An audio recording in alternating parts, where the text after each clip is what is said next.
हे झालं आता, परंतु 36वे सभेला आज आपल्या मान्यवर कोणी नाही, हे थोडंसं वाईट वाटतं.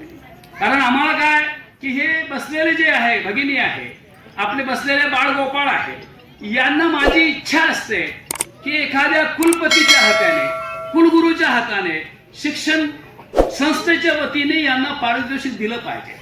कारण यांना यासाठी दिला पाहिजे की आलेले जे काही आज माऊली आहे यांना वाटलं पाहिजे की मला माझ्या कुलगुरूच्या हस्ते बाळाला, कन्याला बक्षीस मिळालं आणि ते बक्षीस प्रेरणादायक राहणार आहे. की दुसरे शेजारी बसलेली वहिनी असतील, ते वहिनीला वाटलं पाहिजे की येणाऱ्या 37वी वर्षी, 26वी वर्षी माझ्याही कन्या असेल, कन्याला मिळालं पाहिजे, माझा मुलगा असेल तर मुलगाला असायला पाहिजे.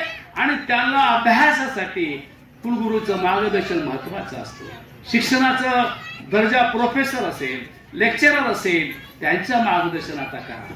आता माझी या संचालक मंडळाला विनंती आहे की येणारा जो 37वा तुमचा वार्षिक अहवाल असेल त्यावेळेस आता फक्त कुलगुरूला बोलवा, प्रोफेसरला बोलवा, त्यांना बोलवा, जेणेकरून की तो टिप्स देतील शिक्षणामध्ये कसं आपण प्रगती करता येईल, शिक्षणामध्ये कसं हे केलं पाहिजे.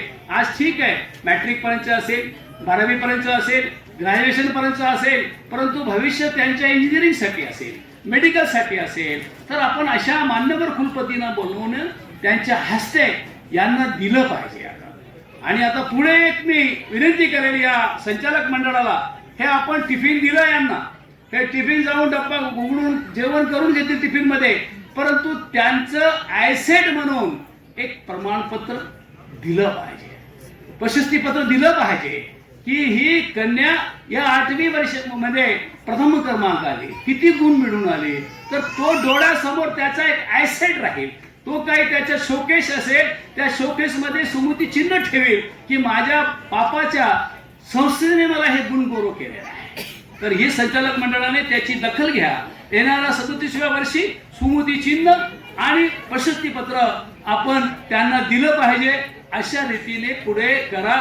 बक्षीस जरूर द्या, त्यांना द्या, परंतु ते सोबत दिलं पाहिजे की कोणत्या वर्षी कुठं आहे हे द्या. आता आमच्या बोलता बोलता भाऊसाहेबालाही वाटलं की या संस्थेचे मी मेंबर झालो पाहिजे, कारण इतकं टिफिन वाटायला धडाधड धडाधड धडाधड. तर भाऊसाहेबालाही वाटलं की बाबा मागे बसलेले त्यांची टीमला म्हणले आता आपण बी मेंबर व्हावं इथले.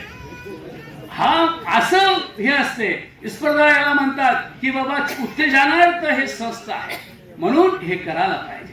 अशा रीतीने ही संस्थेचं करा, संस्थेचे कामकाज चांगल्या रीतीने. आज जे पाहिलं की आज आपल्यासाठी ती संस्था कामगार कल्याण निधीतून फक्त 100 रुपये घेते आणि 100 रुपये कपात करून वर्षाला किती होतात 1200. आणि मला अभिमान आहे या संस्थेचा. या संस्थेने आपल्या बसलेल्या संस्थेच्या सभासदांसाठी VIP सुटकेस अरिस्टो कार्डचं 1225 रुपयाला परचेस केलं.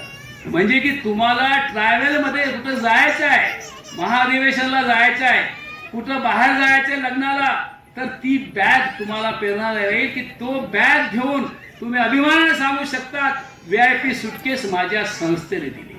हे आता दीपावली किंवा दसरा यांचं मुहूर्त काढतील, हे केव्हा द्यायचं ते संचालक मंडळ ठरवतील. पण एक चांगली वस्तू या संचालक मंडळाने निर्णय घेतला की आपल्या यांना सभासदांना देण्याचा निर्णय घेतला. ही एक बाब चांगली झाली. आता दुसरी जी बाब आहे लोनचं बाब आहे.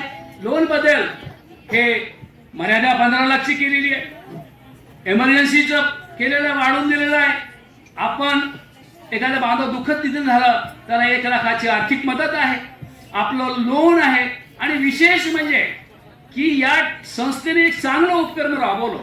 तर कसं राबवलं की मी 15 लाख रुपये लोन घेतो, तो 15 लाखाचा माझ्यावर संस्थेवर बर्डन नको म्हणून तो SBIचा इन्शुरन्स, जे आज आपण पोहे खाल्लं हे पोहेवाल्याने SBI संस्थाचा इन्शुरन्स काढतो, म्हणजे तुम्ही सुरक्षित करून दिलं तुम्हाला.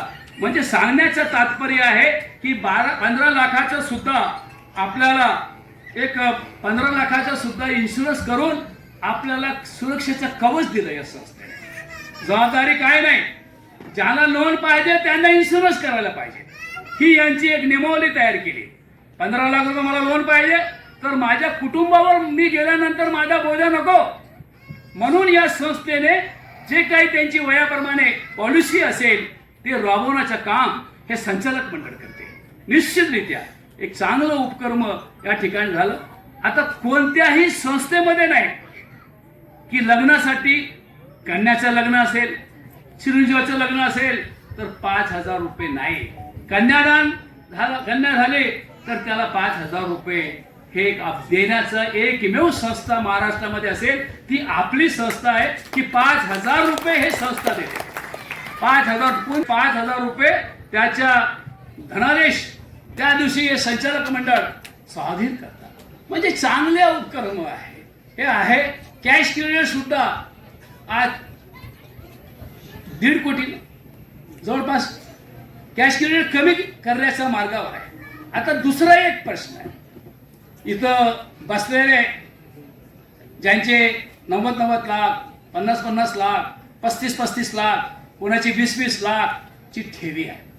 हे ठेवीदार थोडं बेचैन आहे.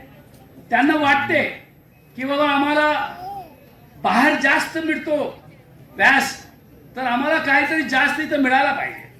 आणि आता खरोखरच आहे की इतकी मोठी ठेवी कुठं नसेल, एक बांधवांची आहे.